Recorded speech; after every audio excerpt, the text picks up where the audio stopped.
I used to live in a house with 13 people. And if you don't know what that's like, it is exactly how it sounds. Living in a house with that many people is kind of like living in a dive bar full of strangers who all potentially have scabies. And if you don't know what scabies are, it's just like herpes for poor people.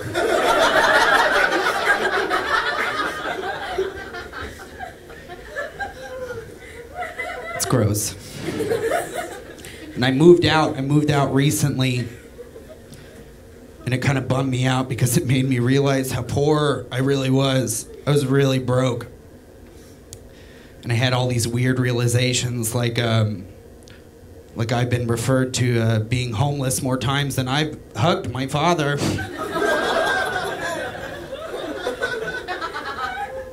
I'm sorry to brag. I don't mean to brag. And I had to find things that made me a better person. And I found that I had a power that only poor people can truly understand. And that is the power of food stamps. Food stamps are fucking amazing. It's where the government gives you free money to buy sushi for breakfast as much as you want. It's fucking amazing. If you have never walked into a 7-Eleven wearing a Goodwill suit, walked straight up to the counter with a Slurpee, paid for it on food stamps, and looked at everyone behind you and just winked, you don't know what fucking power is. I buy things that nobody should buy with real money on food stamps. Nerds ropes? Nobody needs a fucking nerd's rope.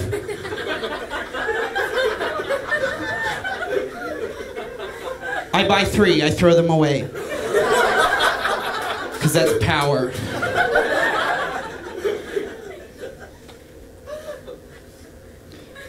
Cool, how's everybody doing? Give it up for everybody you just saw it.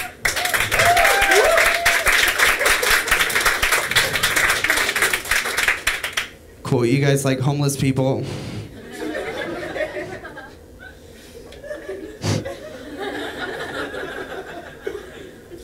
I have a lot of respect for homeless people, or compassion, whatever doesn't involve like a fist bump or any physical contact.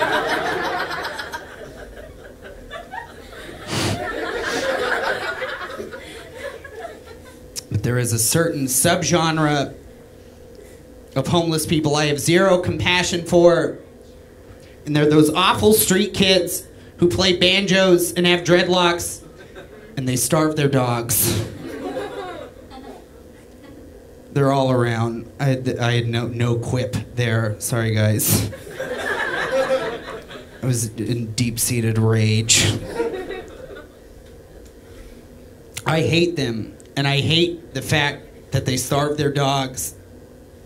So I started playing little pranks on them. And what I'll do is I'll buy a nice black suit and a bouquet of roses like I'm going to a funeral. And I'll find the nearest street kid camp where there's a sleeping dog. And I'll go straight up to the dog that's sleeping and put a rose right in front of it. And look up at the street kids and say, he was a good boy. And they'll usually get mad at me like, hey, fuck you, man, he's not dead, he's just sleeping. And I'll say, shh. I know it's hard to let go. And I'll put 2 quarters on the sleeping dog's eyes and walk away. And they technically can't get mad at me because I gave them change.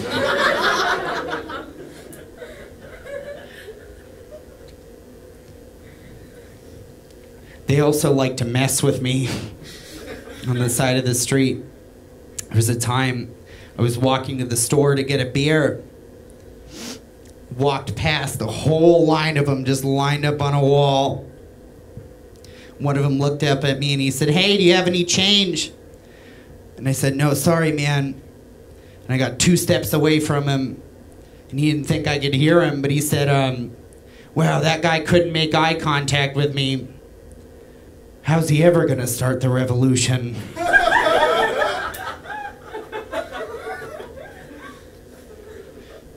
That is the ballsiest thing to assume about anybody.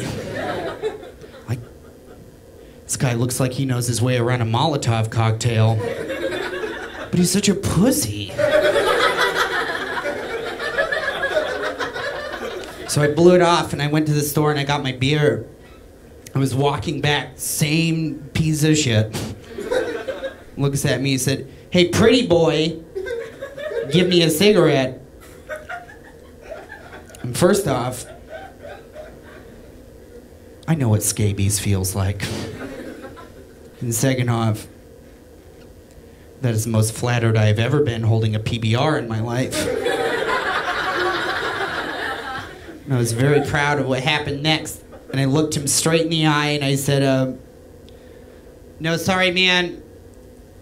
I gotta start the revolution." And I cracked my beer, took the biggest chug I could, and walked straight into traffic. And I looked back. The whole line of little street kid jaws just wide open. And I like to think it's because they just saw the most beautiful man they've ever misjudged. Taking it to the streets. Thank you guys very much.